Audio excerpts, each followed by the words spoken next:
Vamos começar de novo, então. Uma última vez, pelo amor de Deus. Terceira vez é o chá. Então Pelo tá. amor de Deus. Silêncio. Deixa eu só fechar minha cortina aqui pra dar uma segurada no som também, porque já tem gente lá fora falando. Peraí, não, só pra não ter treta, pra gente não perder a gravação. O dia que a gente Eu conseguir fazer essa primeira rodada sem o Deco interromper, assim... Vai ser, a gente tem que tomar cuidado, que isso pode acabar a varanda, sabe? Se ele conseguir isso. O que você tá me zoando, seus putos?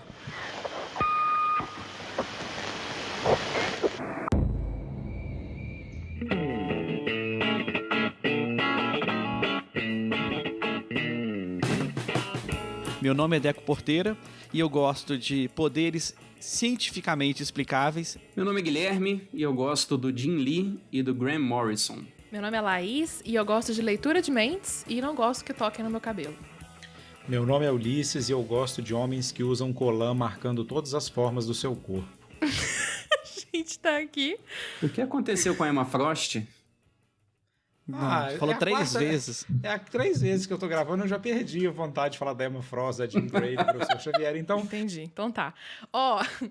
Olá você, chegou a hora deles, os filhos do átomo. É minha vez, Laís, né, de digitar o tema do nosso podcast. Eu não podia começar de um jeito diferente, então eu submeti meus amigos ao filme X-Men Primeira Classe, com o gancho de que ele completa 10 anos agora em 2021, que significa que, há uma década atrás, eu estava fazendo amizade com os funcionários do Cinema Alameda, de tanto que eu voltava para ver esta obra no cinema.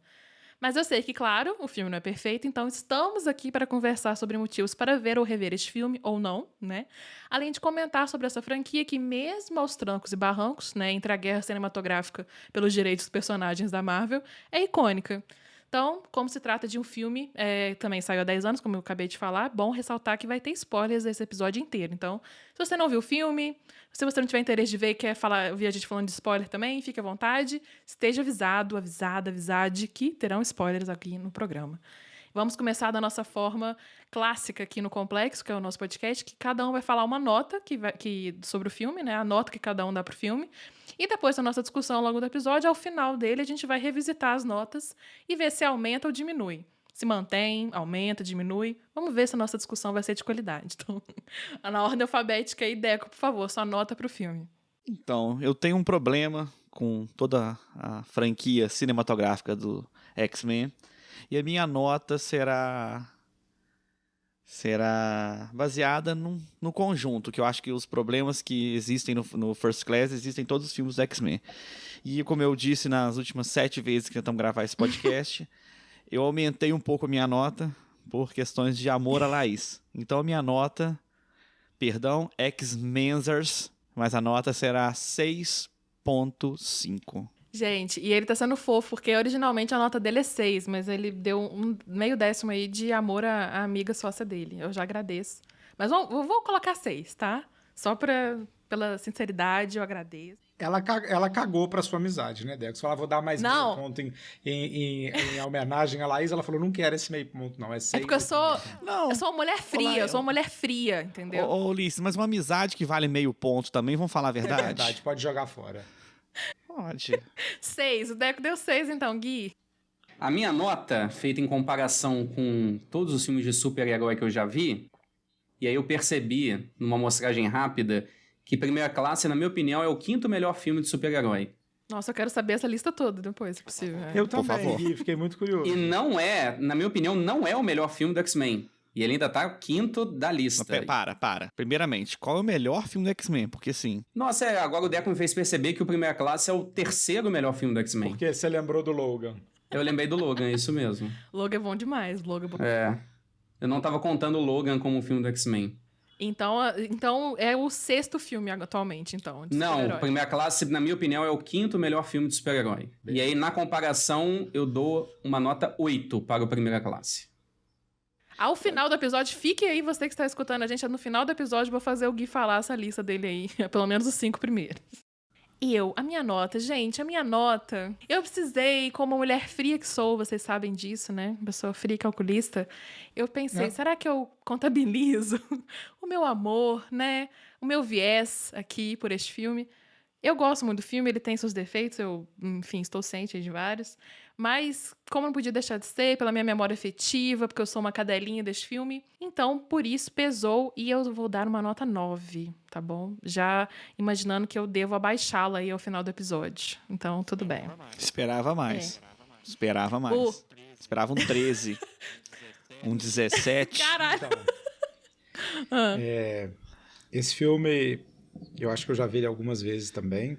Acho que ele é um filme importante para a nossa comunidade, né? Porque a representatividade importa, então Exatamente. é um dos meus filmes LGBT favoritos. Certíssimo. E eu vou dar um 9,6 para ele. Ô, Li, você já viu outro filme na sua vida ou esse foi o único que você viu? Eu vi aqueles, porque esse eu vi, você me mandou, lembra aquela listinha X-Men, X-Videos, eu vi todos aqueles, mas esse do X-Men era o melhor. O do X-Video, realmente o muito roteiro não é bom. É muito rapidinho, Deco. E não tem o Colan, né? Eles já começam sem o Colan, então eu não achei tão bom assim.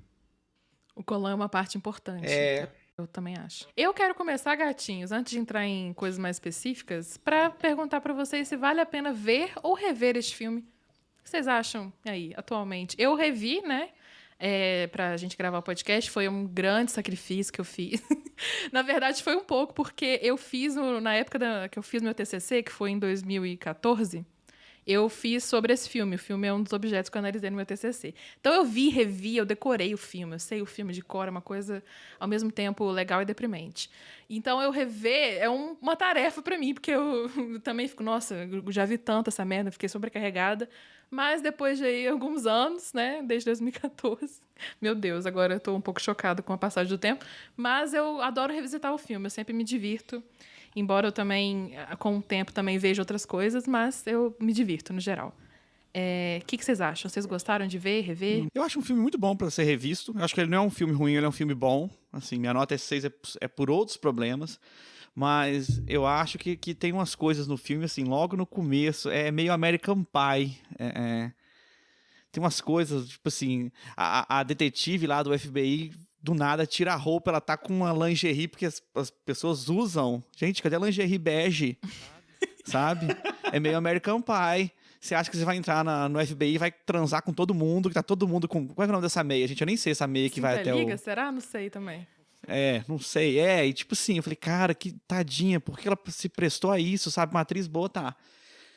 E uma coisa que me preocupou muito no filme é por que a decisão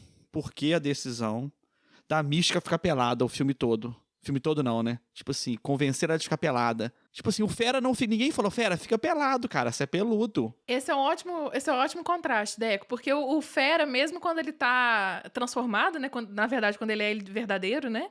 Ele tá de roupa, ele veste roupa. A Mística também veste, naquela cena que ele aparece ele mesmo, e eles entram no avião e etc.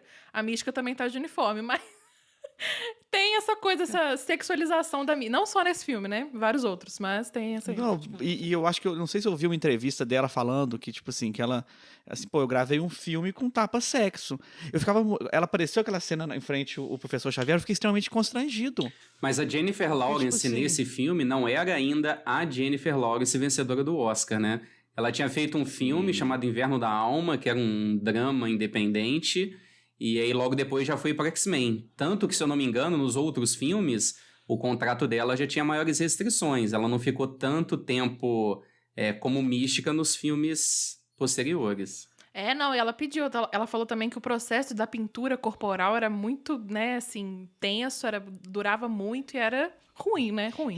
As escamas dela foram diminuindo ao longo do filme, essas coisinhas que ela tem na pele, né, a gente vê de um filme pro outro, eles foram diminuindo, que devia ser horas pra fazer aquilo, falaram, põe meia dúzia aí, depois a gente tá com CGI aqui. E ela também estourou, né, entre os filmes, então assim, ela também fez, não, minha exigência, eu não vou ficar 12 horas sendo pintada. Que no ano seguinte ela fez aquele do Bradley Cooper? Lá do Bom da Vida. Lá do Bom da Vida, foi no ano seguinte, foi 2012. E ganhou o Oscar. Ela já tinha concorrido pelo Inverno da Alma, né? E a gente sabe concorreu? Concorreu. Né? Melhor atriz. Foi quando ela explodiu. E a gente sabe que o melhor papel da vida dela é a Katniss Everdeen, né? Então, e esse papel ela não concorreu. Todo mundo sabe. Concordo. Também foi de 2012. Também foi 2012. Olha só, ela acertou nas franquias. Foi. E lembrando que quem convenceu ela a ficar pelada foi o Magneto. Então pensem nisso quando forem defender ele durante a podcast. Ninguém vai defender o Magneto aqui. Veremos. Não, porque chega um parceiro aqui, olha lá, chega um cara que nem te conhece, fala assim, pô, mais velho, um mentor. Por que você não anda pelada, hein? Pô... Eu entendo. Não, eu também acho esse rolê escroto. Inclusive em situações de inverno, né? Ela fica pelada em situações de inverno. E olha, respondendo a pergunta da Laís, eu acho que vale muito a pena rever o filme. Pauta. Eu acho que não é tão bom quanto assistir pela primeira vez. Então, se eu acho que tem alguém ouvindo que não viu o filme ainda, nossa, corra, assim, assista. É muito divertido, é muito legal. Você vai dar boas risadas e o filme tem ótimas sacadas. Perde um pouco na revisão, mas continua um ótimo filme. Eu já quero adiantar, colocar aqui de cara que é o meu maior incômodo com o filme. Eu também acho que ele é legal de rever, mesmo atualmente, se você não viu, concordo com o Gui.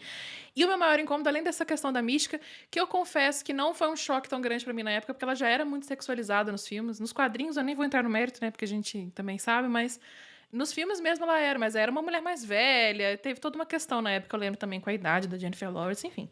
Mas... O meu maior incômodo é o Darwin, a morte do Darwin, pra ser mais sincera, que é o X-Men negro, o único negro, né, no time do X-Men. No filme, obviamente, né, no X-Men quadrinhos tem outros, mas ainda assim poucos em comparação.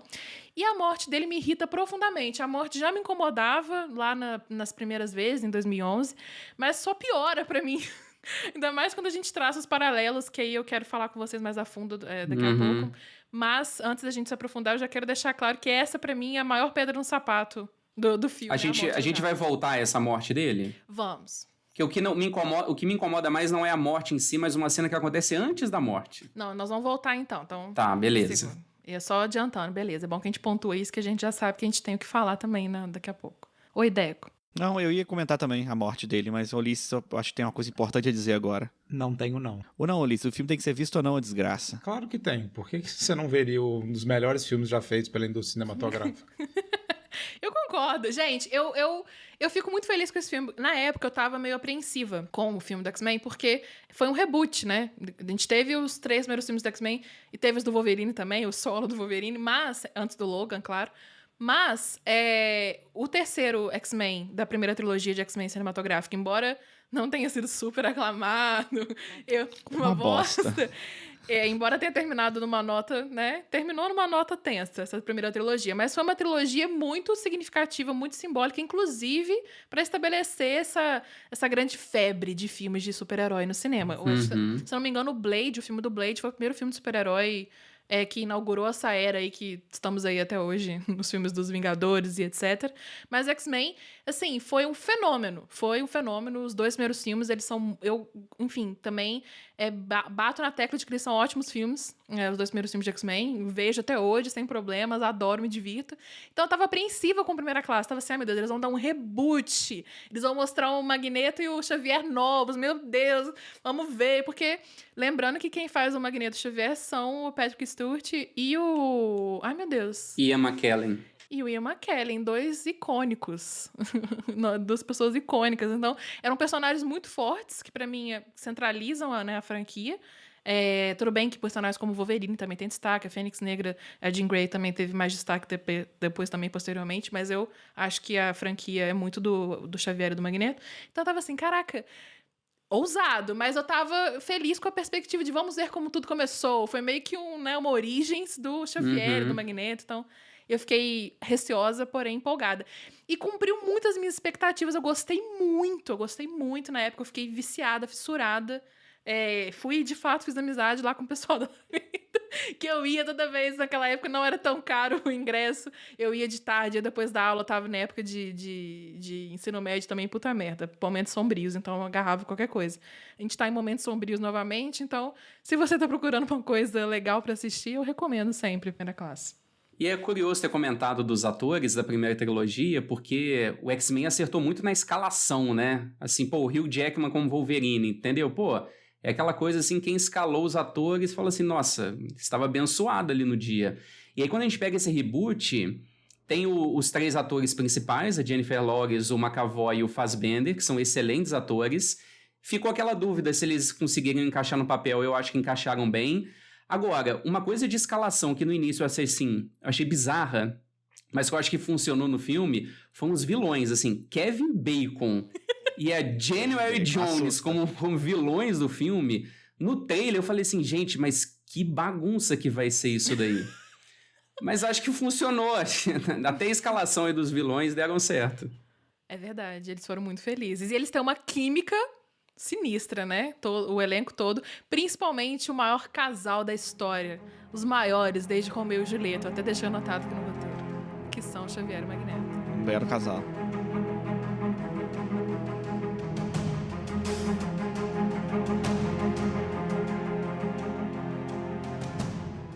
Eu quero perguntar uma coisa pra vocês. Na época da pré-estreia do filme, até da estreia dos filmes conseguintes lá, teve uma brincadeira de até levar em cartaz. Tem até uma foto famosa do James McAvoy, que interpreta o Xavier, segurando um cartaz, uma folha escrito: o Magneto estava certo.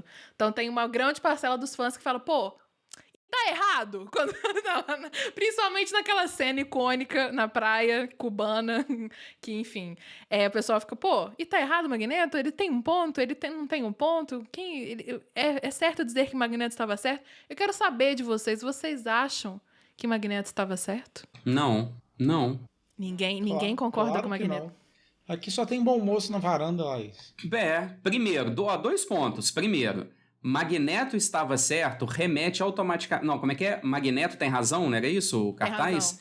Remete automaticamente ao Olavo de Carvalho tem razão, o que já se anulam completamente. Então, primeiro ponto, já destrói aí esse cartaz aí do McAvoy. E segundo ponto, uma questão mais interessante. Em geral, quando os roteiros vão tentar apresentar a motivação do vilão, eles sempre trabalham com essa ideia de que os fins justificam os meios, né? E aí, se a gente pega o Thanos, por exemplo, a gente pode até fazer um exercício, né? Pô, e se o Thanos era o herói? E se ele não era tão somente o vilão? E se ele fez aquilo realmente para salvar a humanidade?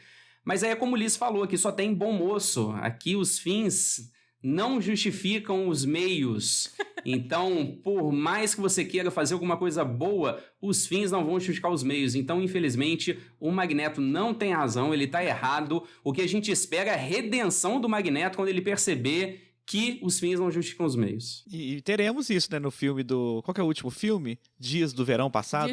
Eu não vi os 2 últimos. Esse é um ótimo filme, tá? Eu só queria falar que eu assino embaixo tudo que o Guilherme falou, porque a varanda aqui é anti-maquiavélica. Anti-maquiavélica, ótimo. Eu concordo com o Magneto.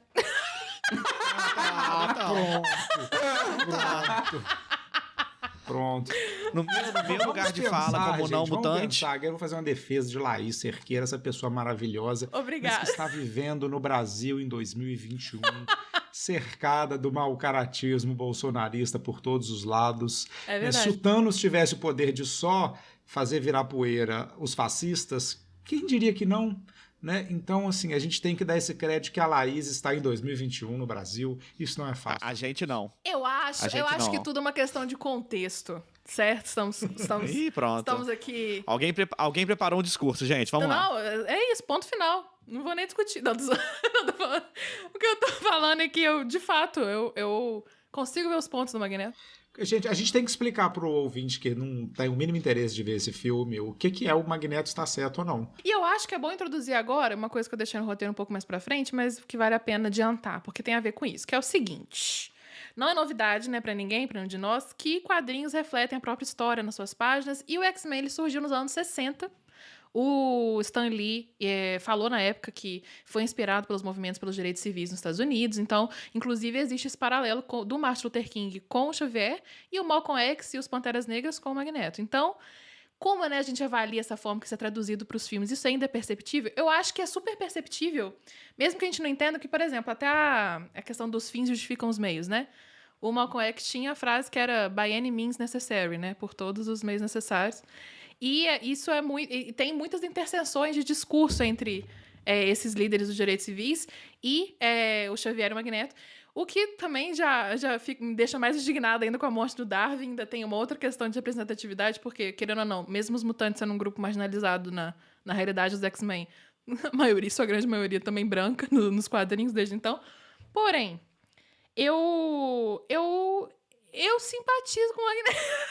Eu simpatizo com o Magneto. Eu também simpatizo. Você é outra. É outra simpatia. Aí, Não, ô Ulisses, se você tivesse numa praia cubana e com 32 mísseis sendo jogados pra você, e você tivesse o poder de virar os mísseis, Deco, se né? eu tivesse poder, assim, o Magneto seria assim a Branca de Neve de bondosa.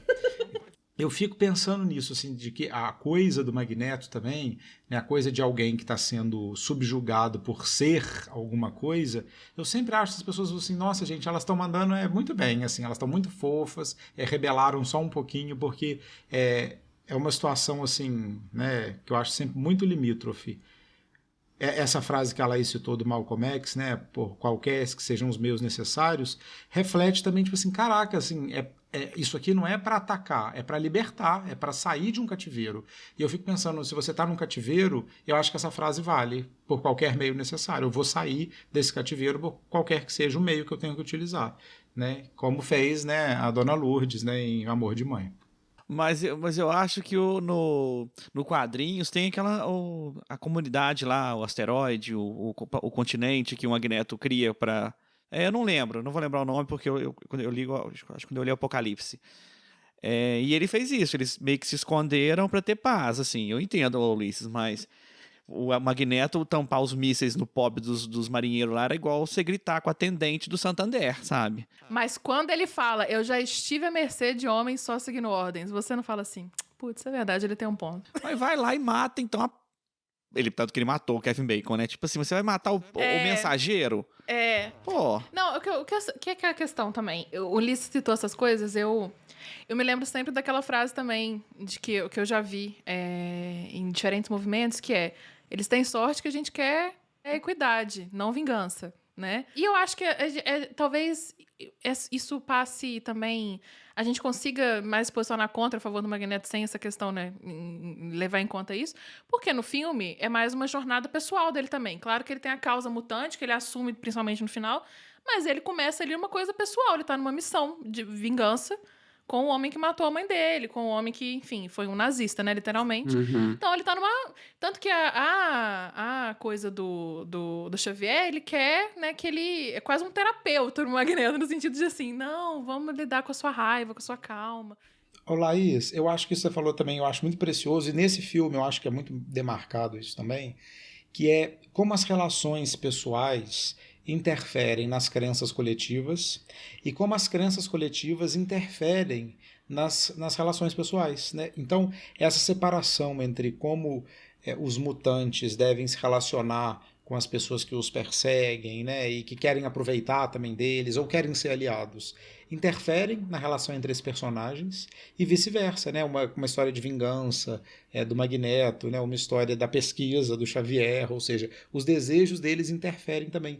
E eu acho que a gente tem vivenciado isso, né, nos nossos dias atuais, onde as pautas políticas também foram reduzidas, né, também as questões das redes sociais em diversas medidas, que a gente se pergunta isso, né, eu quero me relacionar com essa pessoa que está nesse posicionamento político? Ou vice-versa, né? Será que eu devo ouvir alguma coisa desse posicionamento político, já que essa pessoa que eu gosto tanto o defende? E eu acho que esse é um ponto alto do filme, porque eu pelo menos, assim, eu tô brincando, né, que ele é um filme LGBT, e é um pouco mesmo, né, porque ele é um filme onde a questão do amor não é colocada numa caixinha, né, assim, da heteronormatividade, mas de que o amor entre o Magneto e o Xavier sustenta o filme. Né? Tem outros amores ali, tem outros encantamentos, mas esse é o pilar do filme.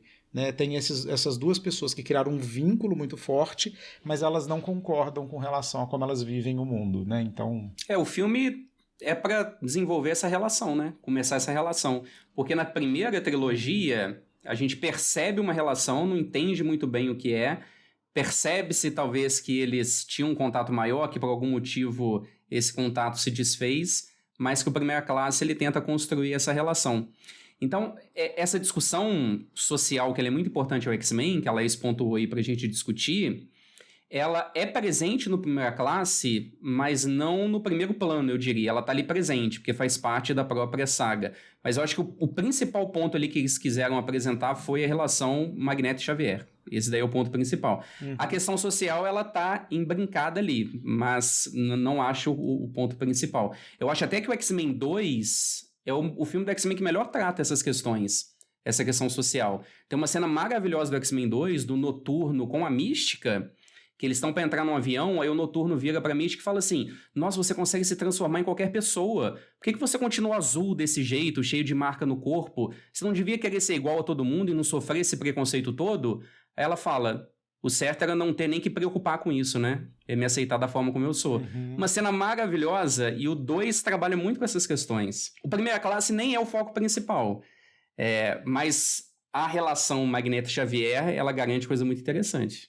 Não, isso que você falou, Gui, dessa passagem da Mística, eu lembro, né, que eu sigo um monte de coisa de comunidade gay, LGBT, de como essa fala foi importante, né? Porque ela é a discussão que várias vezes a gente tem com familiares. Mas você precisa falar desse jeito, você precisa usar essa roupa, né? Você precisa falar sobre esse assunto, quer dizer, você precisa aparecer desse jeito que você é, não dá para você ficar de boas, né? Você não consegue fazer isso. E eles colocam ali essa fala assim, muito clara no filme também, mostrando essa posição da Mística. E a Mística é a pessoa que faz a volta no primeiro filme, né? Ela faz o avessamento, né? Porque o amor dela repousa sobre o Eric, né? Sobre o Eric não, sobre o Xavier, mas ela acaba se aliando ao Magneto. Então ela é a pessoa que faz a divisão do amor, né? Ela ama um, porém concorda com o outro. Ela representa a nossa divisão, né? Ela representa a gente dividido entre isso também, né?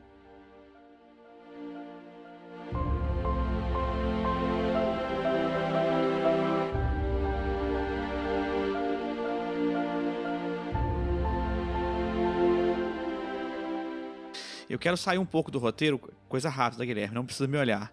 Eu queria fazer uma pergunta para cada um de vocês, que é um problema que a gente vai discutir sobre a morte do Darwin, mas me leva a outra coisa. Qual é o melhor poder? Você pode escolher um poder para vocês terem agora. Qual poder vocês querem, por favor? Discorram sobre o assunto. Pô, essa pergunta é muito boa, né? Ela não cansa de ficar boa. Eu né, assim, não quero ser modesto, não. Eu quero... Que poder que você quer ter? Jean Grey. Eu quero ter o poder da Jean Grey. Não, é isso, que é assim, se é pra ter poder, vamos ter pra caramba. Entendeu? Porque poderzinho merda só dá treta. Mas, tipo sabe? assim, lembrando... Ô, Liz, lembrando que o poder da Jean Grey vem com a Fênix Negra depois. Vai ser, tipo assim, Fênix Ulisses. Não tem problema, a Fênix Negra tá aqui no meu coração já. A Fênix Negra nasceu comigo. A Jean Grey que como precisa uma vir. fiel pessoa que acredita piamente com grandes poderes e grandes responsabilidades, eu me contentaria com uma coisa meio noturno, meio teletransporte. Eu gosto. Gosto muito também. Teletransporte, gente, pra mim é tudo. Nossa, na minha vida resolver. Não precisaria nem ser super-heroína. Nossa... Ela queria, gente, falando agora, reportando um dos grandes universos da literatura fantástica, queria ser uma Kiro. Isso. Ah, boa! Queria usar a Kirumai para se teletransportar. Exatamente, aqui na varanda.com.br tem lá nossa loja, você consegue adquirir o Quase Última 1. Eu queria ser um Kiro. Exatamente. E falar nisso, as cenas do Noturno, aquela cena na Casa Branca... É perfeita. E ela abre o filme, se eu não me engano, né? Acho que ela abre o filme. Do filme 2. Ela abre o filme. Nossa, sensacional. Muito boa. Maravilhosa, maravilhosa. Eu gosto tanto de teletransporte que um dos meus melhores filmes ruins, que eu adoro filme ruim, um dos meus melhores filmes ruins se chama Jumper. Maravilhoso. Aquele rapazinho que fez o Star Wars. Amo Jumper. Adoro Jumper. Vai ter podcast sobre Jumper. Muito legal. Vai. Ah, boa, gostei. Maravilhoso Jumper. Assim, apesar de né, a ideia de ter teletransporte e nunca mais ter que entrar num avião na minha vida, é uma coisa que me puxa muito à vontade, assim, nossa, que coisa maravilhosa, nunca mais ter que sentar numa cadeira de avião. Mas eu acho que eu iria com alguma coisa de controle de mente, meio Jean Grey também, assim, de... Pessoas depositam. Você pode ir voando do lado do avião. Tipo assim, depositem R$1 pra mim, todo mundo. No meu Pix agora. É muito assim. Bom, né? Eu gosto do Xavier também. Quando eu falei na minha abertura que eu gosto de leitura de mentes, eu de fato gosto. Porém, deve ser muito doloroso, né, gente? Vamos ser sinceros, puta merda. Eu acho que eu não queria a parte de ler mentes, eu queria a parte de mover objetos com minha mente só. Porque, cara... Isso é bom demais, né? Então tu ia entrar igual aqueles caras no Oli lá, não ia sair de uma cadeira. Só ia... Eu tô pensando aqui muito Jessica Jones, assim, nossa, nunca mais ia ficar procurando controle remoto. Nossa! Pensando pequeno, né? Cadê meu controle real? E já trocar o canal só com a mente aqui. Ô, Liz, eu tive uma filha só pra não ter que pegar água nunca mais. Ainda falta um ano pra conseguir pegar água na geladeira sozinha. É o mais perto que eu vou chegar da telecinese. Um beijo pra Lily quando ela escutar esse episódio. Mas então, gente, a gente tava falando do Darwin, que me levou ao melhor poder. O que é um grande problema que eu tenho no X-Men é a falta de equilíbrio entre os poderes. Sabe, uma pessoa é a Jean Grey, controla mentes, telecinese. Uma outra pessoa, sei lá, é um sapo. E a língua. A outra pessoa só é feia. Lembra dos Moonwalks? Não, como é que não é Moonwalk, não? Os Ewoks também, não que eles moravam embaixo da terra. Ninguém quer ser o Colossus, por exemplo, né? Ficar prateado e forte. Muita gente deseja o Colossus, então isso pode ser um ponto. Então, são coisas diferentes. Mas eu também acho, eu concordo com o Deck, mas eu acho que esse é um dos baratos do universo, né? De que tem um desequilíbrio dos poderes, mas eu acho que isso tem outros universos. Eu acho que a Marvel, como tem tanta gente, né? A gente tem assim, da Capitã Marvel, né? Sei lá, nem sei quem é o mais fraco, o Homem-Aranha. Gavião Arqueiro. Meu Deus. Assim, Caraca, tem. Caraca, um homem. Nossa, ele tá querendo me atacar aqui, pessoalmente. E aí, assim, tem uma. É igual assim, sabe, sei lá, o Super-Homem e o Batman, né? É uma distância tão grande entre os poderes, mas isso não atrapalha também as histórias acontecerem, porque eu acho que é uma reprodução da nossa vida real, né? Tipo assim, tem, sei lá, a Gisele Bündchen tem eu. Então, assim, a nossa diferença de poder no mundo é muito grande. No meio do caminho sempre tem uma Marta. Então, pode... Exatamente. Não, mas vocês entendem, Ulisses, que esse problema, igual no filme do Batman, do Homem-Aranha, você faz esse nivelamento de inimigo, igual o Batman no Liga da Justiça. Tem o inimigão, o fortão, que é o Super-Homem, vai lá, mas sempre tem um pequenininho pro Batman poder falar, tô ajudando! Tipo aquele controle desconectado do videogame que você dá pro seu irmão mais novo jogar.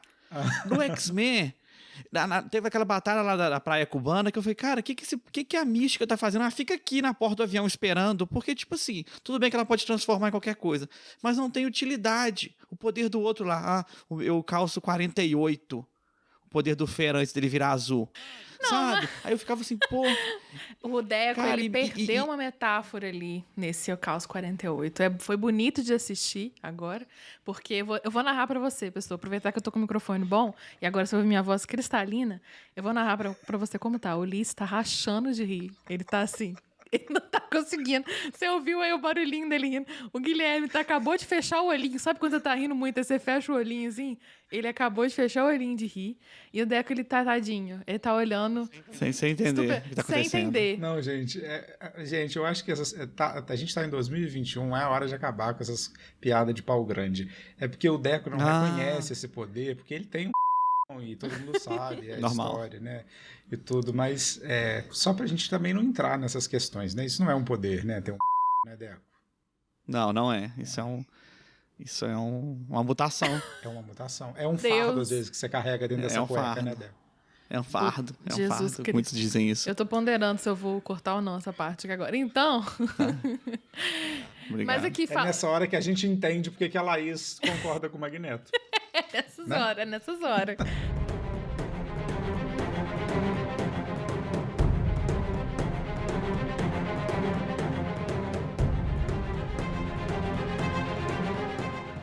Eu queria dizer primeiro que os coadjuvantes do filme são muito esquecíveis. Assim, antes de rever, eu não lembrava de ninguém. Eu tentei fazer uma força, fala assim, quem mais que tá no filme? Eu não lembrava nem do FBI, da Rose Byrne. Eu nem lembrava que ela tava no filme. Então os coadjuvantes são muito esquecíveis. E aí a cena que o Darwin morre, eu acho que tem uma coisa tão grosseira na forma como foi filmada aquela cena, porque o diretor, ele tava muito inspirado nesse filme. Tem uma cena nesse filme no final, que é a cena da moeda, que é uma das grandes cenas do cinema. Que cena maravilhosa. Então o diretor estava muito inspirado nesse filme. O Wolverine tem uma participação que você fala assim, gente, essa galera estava muito afiada. Agora, tem a cena que antecede poucos segundos à morte do Darwin, que chega o Kevin Bacon e ele tenta ali cooptar algum dos coadjuvantes pro lado dele, e ele começa a ir falando algo que é diretamente para um. Ah, você tem que ter medo disso, ter medo daquilo. Você quer continuar sendo escravizado? Tipo, todo mundo sabe que ele tá falando pro Darwin, mas aí a câmera vai dar um close na cara dele. Uma coisa tão grosseira assim de filme ali. Terrível, não precisava. essa cena. O espectador sabe do que ele tá falando, não era necessário ele mostrar daquele jeito. E aí, logo depois, pra coroar, o cara ainda morre. É. Terrível. Gui, muito bem lembrado. Toda a construção dessa cena é assim, de um mau gosto. É de bom tom? É verdade. Não é de um bom tom, mas tá lá no filme. Eu sempre penso que essa cena feita para os americanos, sabe? Tem que explicar tudo bem explicadinho. Tem que né? Para eles deixar. não entenderem no final também, né? Porque me leva, gente, eu puxei esse assunto dos poderes, porque eu tenho esse problema, e o meu grande problema com todos os filmes do X-Men, não sei se também é uma questão de eu ter crescido e conhecido o X-Men na desenho animado, mas parece que todos os personagens estão com um cabo de vassoura amarrado nas costas. Então, assim, eu vou usar meu poder. O Deco fica uns 5 segundos se concentrando. Deco fica 10 segundos se concentrando. Eu uso o meu poder. Tipo assim, tudo demora muito. Para eles pularem uma cerca de meio metro, eles fazem um esforço. Sabe o que eu acho que tentaram humanizar tanto o X-Men que, tipo assim, são pessoas normais e, para mim, eu não vejo muita graça o Magneto para ele mover alguma coisa. Tenho que me concentrar, aí fica. Eu falei, cara, já tinha dado um tiro, acabou o filme, sabe? O professor Xavier, peraí, gente, vou colocar meu dedo na cabeça. Esse negócio do dedo na cabeça me deixa bolado também. É claro que é um recurso visual, pra gente ver que ele tá usando o poder. Mas eu fico, por que ele põe um dedo na cabeça? É tipo que ele abriu moda no Instagram. Deixa eu colocar um dedinho aqui pro pessoal ver que eu tô usando minha telepatia. Por que todo mundo no filme, quando está sem memória e recupera a memória, sente dor, né? Já perceberam isso?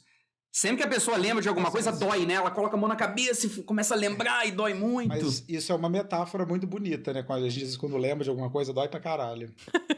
E isso me incomoda muito em todos os filmes do X-Men. O Ciclope usar um poder, ele tinha que fazer uma pose primeiro, pra depois atirar. A Jean pra usar o poder. Pra vender boneco. Hã? É pra vender boneco. Mas você entende que nesse tempo que a gente tinha pegado uma arma e dado um tiro em você no mundo real...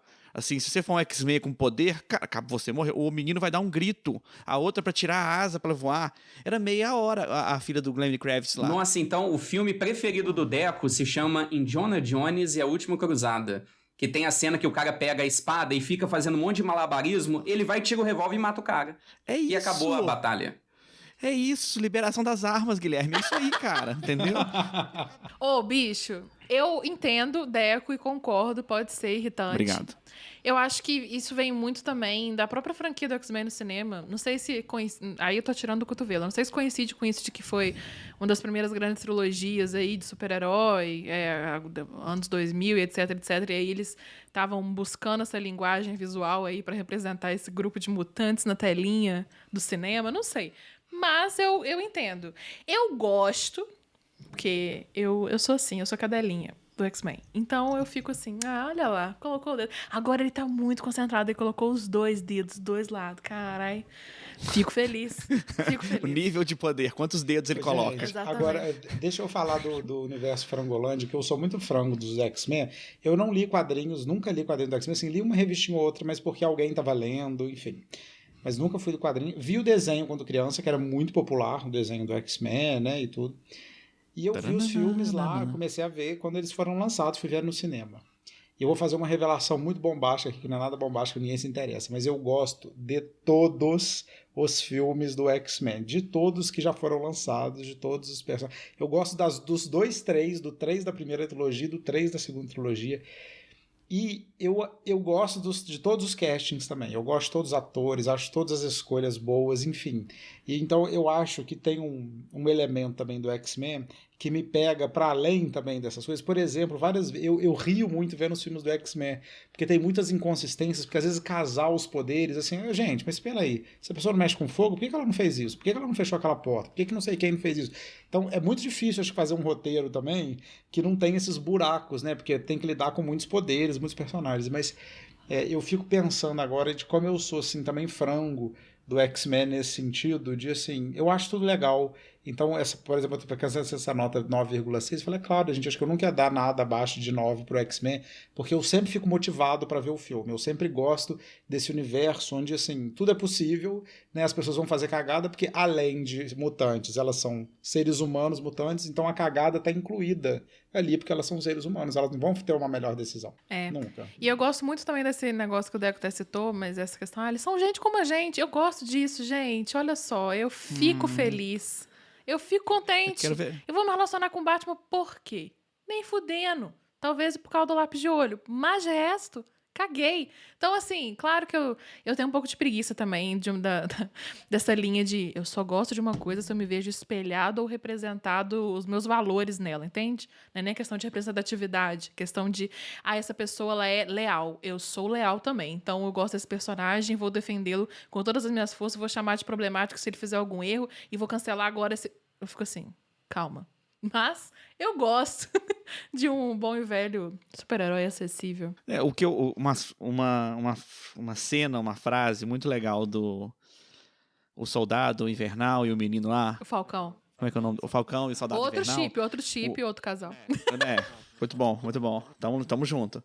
Aí eles estão arrumando o barco do Sam, aí alguma coisa quebra, aí ele pega o Soldado Invernal, o Bucky, pega uma chave de fenda e arruma. Aí o Capitão América pergunta, mas por que você não usou o braço mecânico? Ele, às vezes eu esqueço. Tipo assim, não me vem à cabeça. Porque, tipo assim, às vezes, Ulisses, eu tenho que pegar o controle ali. Eu levanto, eu esqueci que eu sou telecinético. Puta que pariu. É igual o rolê também, assim, essa discussão é muito feita às vezes no Harry Potter, né? Mas por que não tem uma mágica pra fazer isso? Por que as pessoas cozinham? Não tem uma mágica pra fazer a coisa pronta? Ou seja, eu acho que tem umas limitações, assim, que a gente sempre, quando a gente pensa nessas pessoas que têm muitos poderes, né?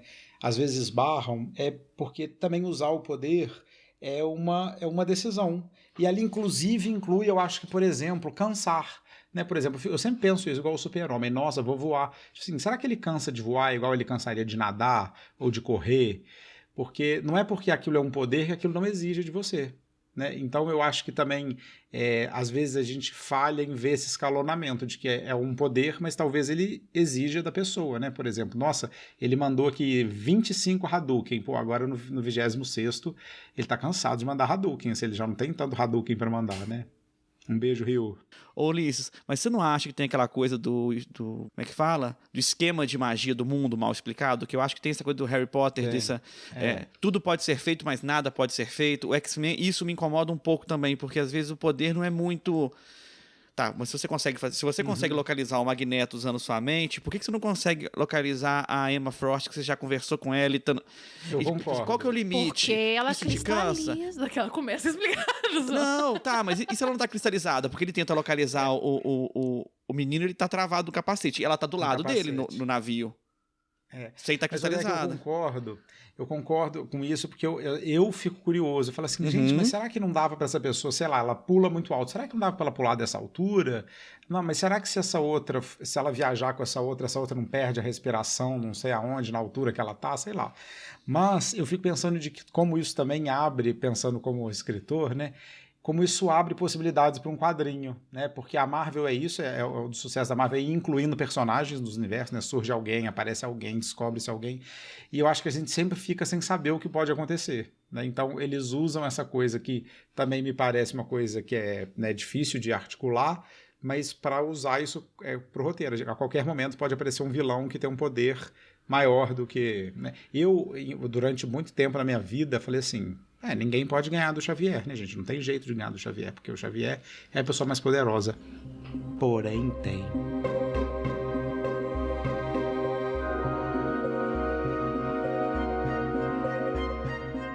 Antes da gente encaminhar o finalzinho, o Ulisses também já citou aqui no início, e eu quero perguntar também pros meninos, quero saber a opinião deles. Vocês concordam comigo que X-Men nada mais é do que uma batalha de custódia pelos filhos entre o casal Xavier e Magneto? Eu nunca tinha pensado nisso. Eu tô falando isso só pra introduzir a minha convicção, a minha certeza de que Xavier e Magneto é um dos maiores casais da cultura pop mundial. Eu acho real, gente. Eles têm muita química. Eu acho que só não rola um beijo ali porque é covarde a indústria do cinema.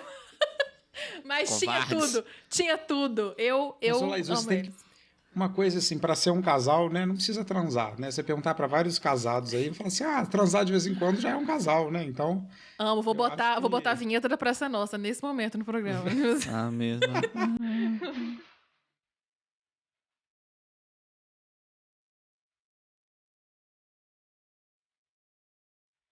Não, mas isso sabe por que eu fico pensando agora, falando sério, de que também as pessoas têm, né, é uma questão assim que eu fico pensando para o futuro, né, que essa instituição do casamento, ela importa muito o sexo e a sexualidade, né? Ou seja, a gente escolhe às vezes com que a gente vai construir uma vida baseado em que a gente tem tesão.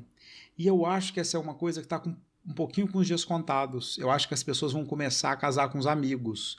Assim, eu transo com outras pessoas, mas vou casar aqui com meu amigo. É com essa pessoa que eu quero construir uma vida, uma família, ter filhos. Então, eu acho também de que essa relação casamento, sexualidade, sexo, ela vai mudar um pouco. E eu acho que esses exemplos, né, assim, tem pessoas que são muito ligadas, tem amigos que são muito ligados, eles prefeririam muito mais estar numa união duradoura com um amigo do que, por exemplo, com uma pessoa com quem ela tem tesão, perde tesão, monogamia, todas as questões. Então, eu acho que esse exemplo do Xavier e do Magneto é isso, eles têm um vínculo que é de uma natureza, assim, eles estão ligados para a vida.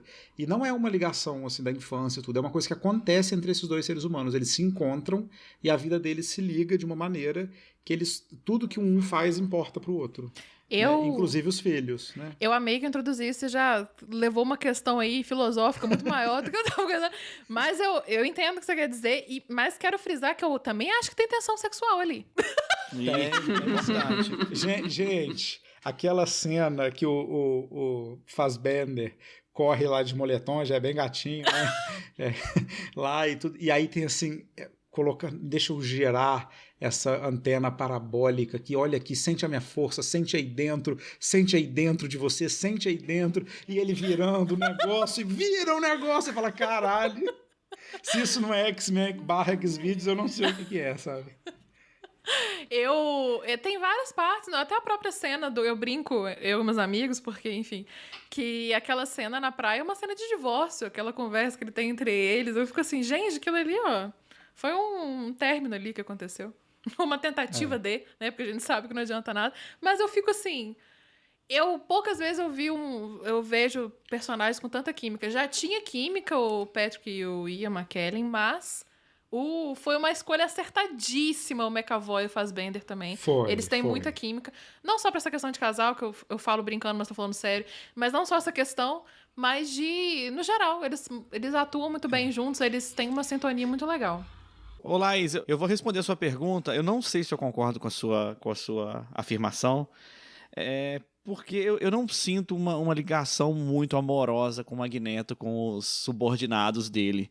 Eu acho que, tipo assim, eu também não sei muito bem qual que é a intenção do Xavier. Às vezes o Xavier me parece, tipo assim, que é meio estranho. Eu sou uma pessoa muito boa, eu quero juntar o máximo de adolescentes ao meu redor. Não, mas eu não tô falando dele com os subordinados, não. Porque ele enxerga o Charles como igual, o Xavier como igual. Não. Tô falando uma batalha pelos filhos. Batalha... entendi. Porque eu não vejo o Magneto preocupado. Tipo assim, vai lá, luta lá, resolve essa questão aí. Gente, nem todo mundo que batalha pelos filhos tá preocupado com os filhos, não. É porque os filhos têm poder. Ele tá atrás do dinheiro dos filhos. Entendi. Gui, você no seu lugar de fala de advogada. Chama a Marcela aí, E é mais um dos famosos casos, eu acho, de queerbaiting, que é o que eles chamam, é uma coisa que parece muito óbvia, muito latente, mas no fim das contas nunca dá em nada nas telas, né? Tipo, não tem um beijo, não tem nada nesse sentido. Não sei se caberia também, mas é sempre uma coisa que está o elefante branco, digamos assim, está ali na sala. Eles sabem que é bom, no sentido de fãs. Tem fã que gosta, tem fã que não sei o quê. E aí também entra no campo de fã que fetiza e etc, etc. Eles sabem que dá dinheiro, eles sabem que dá retorno. Mas, ao mesmo tempo, eles não assumem.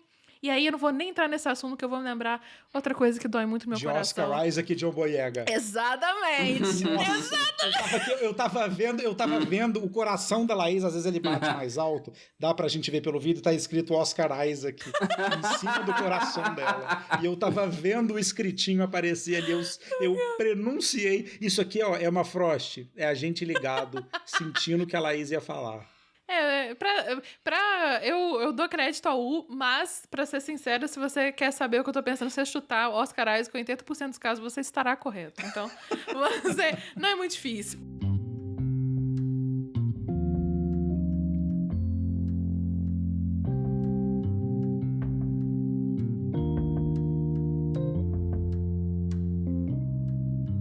Então tá, vamos então revisar nossas notas. Deco, você inicialmente deu a nota 6. Mantém a nota, aumenta ou diminui?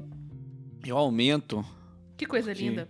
Eu vou pra nota 7, porque eu acho que tem essa importância que vocês falaram. Eu acho que tem muita coisa no filme que tem que ser pescado depois ou durante. Mas ainda esse problema dos poderes mal utilizados, o Ulisses falou falhas em roteiro que seriam resolvidas se o Charles Xavier usasse os 2 dedinhos, se concentrasse um pouco mais, sabe? Frases fora de contexto, eu amo. Ele saberia, sabe? Eu vou ler a mente, então o plano dele é esse, pronto, resolveu, sabe? Então eu acho que é um filme que merecia um cuidado maior no roteiro. Ponto. Gui, você deu nota 8. Mantém, diminui ou aumenta? Eu deveria diminuir a minha nota, porque a gente discutiu outras coisas aqui, não só exatamente do filme em si. O que a gente falou do filme, a gente falou mal, né? Que foi a morte do Darwin. Do Darwin. Que eu nem tava lembrando, quando vocês comentaram que eu lembrei disso e falei também. Então eu vou diminuir pra 7.9. 7. Eu amei, ele falou que a menina já tava chorando. Eu falei, ai meu Deus do céu.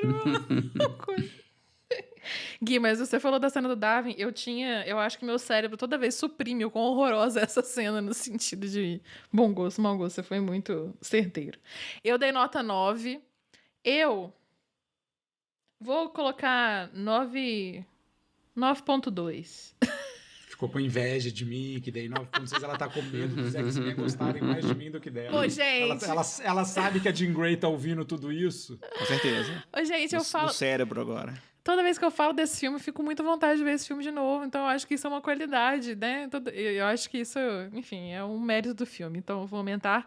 Porém, tendo seus defeitos, eu deixo meus décimos aí descontados. Enfim, nada é perfeito nessa vida. Ulisses, você deu 9.6. E aí? Cara, eu acabei ficando um pouco puto com esse filme, com esse negócio que vocês falaram da sexualização da Jennifer Lawrence, que eu não tinha pensado. Essa coisa do Darwin também.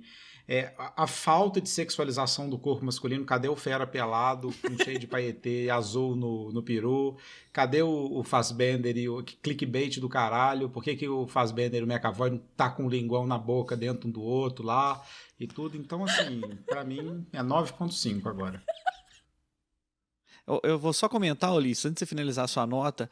Vocês lembram da boca do fera quando ele transforma? Pra mim foi a pior maquiagem feita, assim, na história do cinema. O diretor olhou pra isso e falou, pô, ficou muito bom. Não tem como, cara. Ou tipo assim... Foi a sobrinha dele que maquiou, né? A menina tava lá no set. Ficou ótimo, gente. Ficou ótimo. A gente tem que entregar o filme até às 5. Tipo assim, vai isso aí. Cara, não dá, sabe? Não envelheceu bem. E assim, o filme não é tão velho, né? Ficou muito ruim. É verdade, a maquiagem... Eu acho que tava naquela limbo ali dos anos que o efeito visual começou a ficar bem mais bonito, sei lá, nem sei definir. Mas ele tava indo nessa limbo.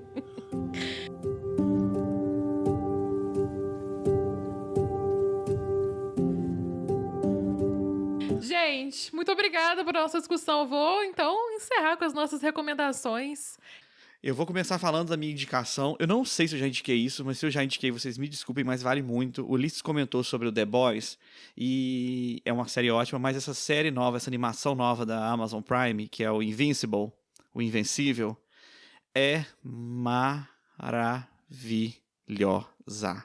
A minha nota é 10 e merece um podcast. Lembra muito o The Boys em algumas questões do quem tem poder, às vezes uma pessoa é má, outra pessoa é boa, e é uma animação linda. Eu acho que acabou a primeira temporada agora, na sexta-feira passada, mas já anunciaram mais 2 temporadas. Por favor, se vocês me respeitam como pessoa, assistam Invincible no Amazon Prime. A minha indicação vai ser um filme do diretor do Primeira Classe, que é o Matthew Vaughn. Atualmente ele está fazendo esses filmes do Kingsman, que eu não sou muito fã não, mas o filme que ele fez antes do Primeira Classe foi o Kick-Ass, que eu acho super divertido. Então quem não assistiu o Kick-Ass e gosta do Primeira Classe, eu acho que vale a pena também ir atrás. Nossa, eu amo o Kick-Ass. Eu só vi o primeiro, mas eu amo. E o Kick-Ass é um filme que reúne os 2 Quicksilver, como é que chama, gente? O Mercúrio. Os 2 Mercúrios, o Evan Peters, que fez o Mercúrio em X-Men. É mesmo. E o Aaron Taylor Johnson, que fez o Mercúrio nos Vingadores. Então, os 2 estão no filme Kick-Ass, olha só. E tem o Nicolas Cage, né? E tem o Nicolas Cage, que é sempre um plus. Nicolas Cage. A minha indicação é as 2 sagas, na verdade, Dinastia X e Potências de X, que foi publicada aqui no Brasil, que é House of X e Powers of X, se eu não me engano, os títulos originais. Foram publicados aqui 4 edições, a Panini publicou, na ordem bonitinha para ser lido.